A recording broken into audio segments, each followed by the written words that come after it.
It's a privilege to be here. Thank you very much. And I sort of cross a whole bunch of boundaries, which in a sense is probably why I'm here. I'm a vet. I've worked a lot in the field. I've worked on infectious diseases, and I've worked on conservation with wildlife mainly in terms of diseases, but also crossing to zoonoses, crossing to livestock diseases, and so on. So I've got a sort of very checkered, long history, and I've also tried to dabble a little bit within institutions. Never CBD beyond just the odd emails and contributing a little bit. But UNAP, IUCN, I guess I see policy as vital, ultimately. You know, things won't work until we start getting parking tickets, frankly. At the moment, conventions are too weak. We really cannot get a solution to our environmental problems, to our biodiversity problems, and in some ways our health problems, until, in a sense, they become well-rooted in our society and the legislative frame. And I think that's a big issue. Okay. So, eco-health and One Health. I find it also frustrating, all the terminology and the subscripts and the extra points, and it just frustrates me that we create such complexity, in a sense, around very simple thing. We are talking about, in a sense, fundamental health of life, the systems of life. And eco-health has a longer history than One Health.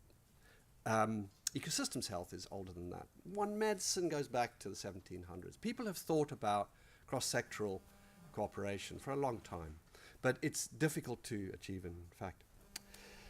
Okay, so what are they actually doing? EcoHealth is an academic community connecting and debating on eco-health issues. One Health is also an academic community debating on very similar issues. So in a sense, we've got to converge.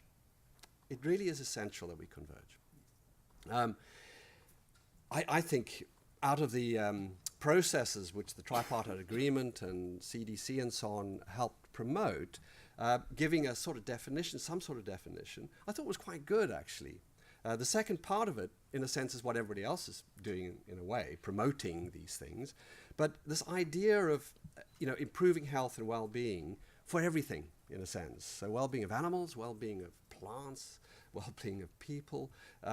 It's really about doing that, okay? But I think we have too much of a narrow vision with One Health in many sectors. Of course, we want to diminish the threats of emerging diseases and epidemics. That is a core area. It's a very popular thing. It's very public. It's a very good tool, I think, to look at broader issues.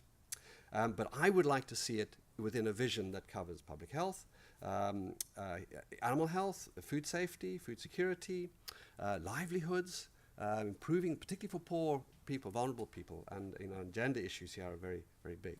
But we need to do it in a more balanced way. I think at the moment, things are distorted by the hierarchy of health. So human health gets the biggest chunk. Is that right? Probably. But not at the scale that we see the differences. I'm from wildlife. To get money to work on wildlife, that is tough in the health field. Okay. So convergence. Global health. People often mix up global health with One Health. Global health, of course, is about people. It's about getting equity, and that's really important. But that equity needs to extend beyond humans. And I think that's the point about One Health. And planetary health, I guess, where people frustrated by all this said, let's put it all into one globe, okay? Now, we talk about wildlife, we talk about risk from wildlife, and there's been a lot of talk about this over the recent decade or so. I've worked with wildlife all my life. I am not worried about wildlife. I do not see the direct infection from wildlife to people as of any consequence. I did a very crude estimate of burden, looking at a range of wildlife source infections. I had to use a log scale at a global. That means there are so few actual events. Where the problem is when we as humans interfere with the systems. We de-sterilize those natural systems through our activity, our action, through our development, through our interference, through our transport systems, through our agriculture. We basically create the circumstances for spillover and establishment of pathogens in our human systems. whether it be in the livestock systems or in the human systems. That is the problem. So we have to look to ourselves, not to this bat that is, flying around saying, oh my God, it's going to drop some virus on me. That's not going to happen. More likely a coconut. So we need to think about what we are doing in the context of health. Next. We, of course, cannot ignore all these things. They are there. Go on. Now, I've been engaged, and it's really interesting that the WHO have had this process. I was engaged with the UNEP, GEO6, the Pan-European, and it's about healthy planet, healthy people. So a whole bunch of agencies are all working in the same direction. And the fact that I got engaged on this was sort of fortuitous, because when the public health people came into the chapter on health for the European assessment, initially it was all about toilet sewage systems, ventilation in buildings, and the classic environmental health stuff. And none of this One Health material was coming into it. So I bashed and so on. Eventually the public health person left. They were kicked out. But somebody else came in from the public health environment who had a bit of a better perspective on these things. And so we eventually came up with a chapter that I think was reasonable, probably very similar in many ways to the World Health one. And I think, we need to get these things out across these different sectors. Why UNEP was never involved in the One Health movement or the tripartite agreement, I can never understand. Next. Yeah, and all these issues which, come out of these various efforts, these are big issues. The pollution, the effects of world disasters and so on, these are the real issues affecting people.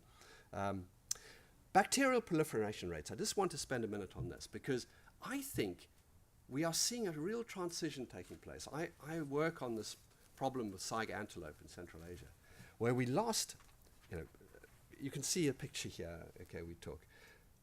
This is 250,000 animals over a big landscape, 150,000 square kilometers or so, in separate aggregations, died from hemorrhagic septicemia, Pasteurella multocida infection. Calves died after the mothers. And you can see here landscape, littered, 60,000 animals spread over 20 kilometers. This happened over a week. This was a commensal that was triggered, and we're working on spatial modeling at the moment to identify some of the climatic factors, and we're getting some quite strong associations.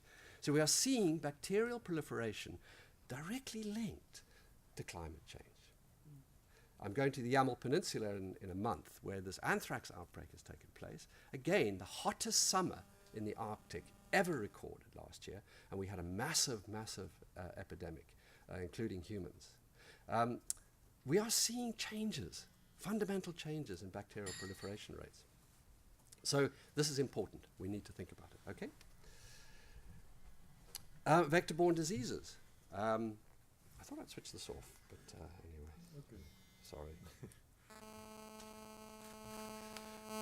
So vector-borne diseases, of course, these are very important within the climate change perspective. And they are beginning to have a real impact in our European temperate systems. So we can't escape this. Diseases will not just remain within the tropical environment. Next slide. What about food systems and security? In Europe, we import 50% of our food. We're using 4 times the land acreage within Europe, outside of Europe, for every kilo of food that we're actually consuming. These are very, very negative health issues that we have to address. Globalization is fine. Trade is good.